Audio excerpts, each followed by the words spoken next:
maging iba sa karamihan. Hindi ako ang pinakamatalino. Hindi ako ang may pinakamataas na pinag-aralan. Pero may isa akong kayamanang hindi nakikita. Ang pusong handang magbahagi at magturo. Bakit ko gustong magturo? Dahil alam ko ang pakiramdam ng nangangapa. Dahil gusto kong makatulong sa iba. Tulad ng mga taong tumulong din sa akin. Dahil ang karunungan, gaano mang kaliit, ay may pwedeng baguhin sa buhay ng iba. Maraming mga hamon sa pagiging iba. Maririnig mo, sinasabi nila, hindi ka naman magaling, piling matalino ka lang. Hindi ka naman kasing taas ng pinag-aralan ng iba. Pero ito ang totoo. Hindi mo kailangan maging perpekto para makatulong. Hindi mo kailangan maging kilala para maka-inspire. Sapagkat naniniwala ko ang tunay na sukatan,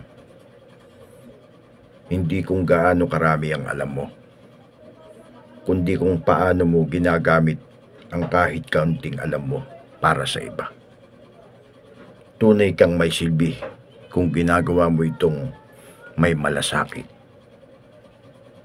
Ang pagnanasa na matuto araw-araw ay pagkakataong matuto. Hindi hadlang ang edad, estado at pinag-aralan. Kung gusto mong matuto, ay sapat ng simula ng tagumpay.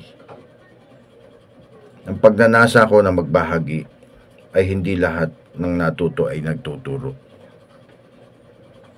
Pero ang taong may pusong magbahagi ng kaalaman, kahit maliit, kahit munti, ay kayamanang totoo. Dahil masaya ako kahit walang palakpak. Hindi man ako palaging pinasasalamatan, hindi man ako pinapansin ng karamihan, masaya ako sa aking ginagawa. At sa akin, yun ang tunay na mahalaga, ang pagiging iba. Iba ko dahil pinili kong magbahagi. Iba ko dahil mas mahalaga sa akin ang may matutunan kaysa magpahanga. Iba ako dahil sinusundan ko ang tawag ng puso, hindi ng papuri. Ang tunay na kaibahan ay hindi nakikita sa taas ng naabot, kundi sa lalim ng layunin. Salamat sa pakikinig. Magpatuloy tayong matuto, magbahagi, at magmahal sa ginagawa natin. Kahit tahimik, kahit simple, kahit iba.